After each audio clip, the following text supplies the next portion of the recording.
Duck, the Great Western engine, worked hard in the yard at the big station. Sometimes he pushed freight. Sometimes he pulled coaches. Sometimes he pushed freight cars, but whenever the work, Duck got the job done without fuss. One day, Duck was resting in the shed when Sir Topham Hatt arrived. "Your work in the yard has been good. Would you like to have a branch line for your own?" "Yes, please, sir," replied Duck. So Duck took charge of his new branch line. The responsibility delighted him. The line runs along the coast by sandy beaches till it meets a port where big ships come in. Duck enjoyed exploring every curve and corner of the line. Sea breezes swirled his smoke high into the air, and his green paint glistened in the sunlight. "This is just like being on holiday," he puffed. "Well, you know what they say," laughed his driver. "A change is as good as a rest." Soon, Duck was busier than ever. Sir Topham Hatt was building a new station at the port. Duck pulled the heavy freight cars wherever they were needed.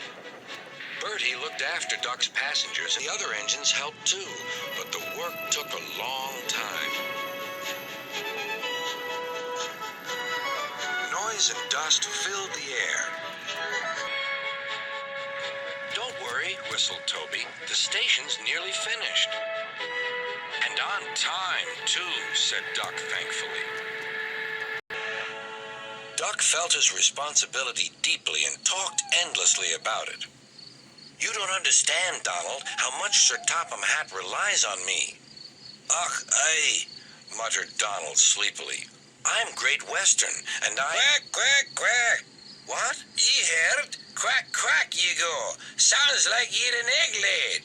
Now wheesht and let an engine sleep." "Quack yourself," said Duck indignantly. He spoke to his driver. "Donald says I quack, as if I'd laid an egg." "Quack, do you?" pondered his fireman. He whispered something to Duck and his driver. They were going to play a joke on Donald and pay him back for teasing Duck. The engines were busy for the rest of the day, and nothing more was said.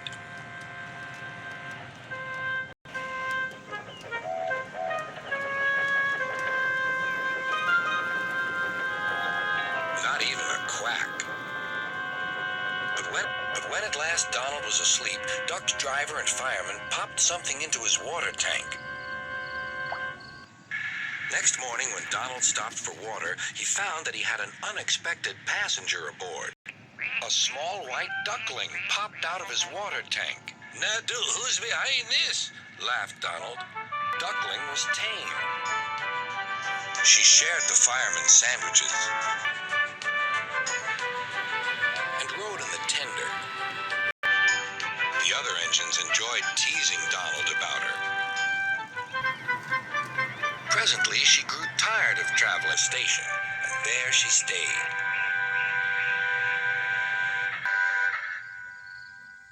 That night, Donald's driver and fireman got busy, and in the morning, when Duck's crew arrived to look him over, they laughed and laughed.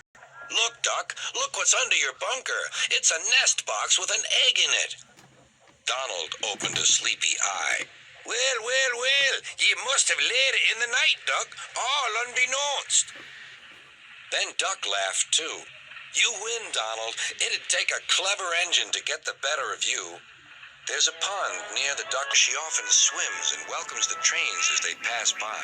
The station master calls her Dilly, but to everyone else, she is always Donald's Duck.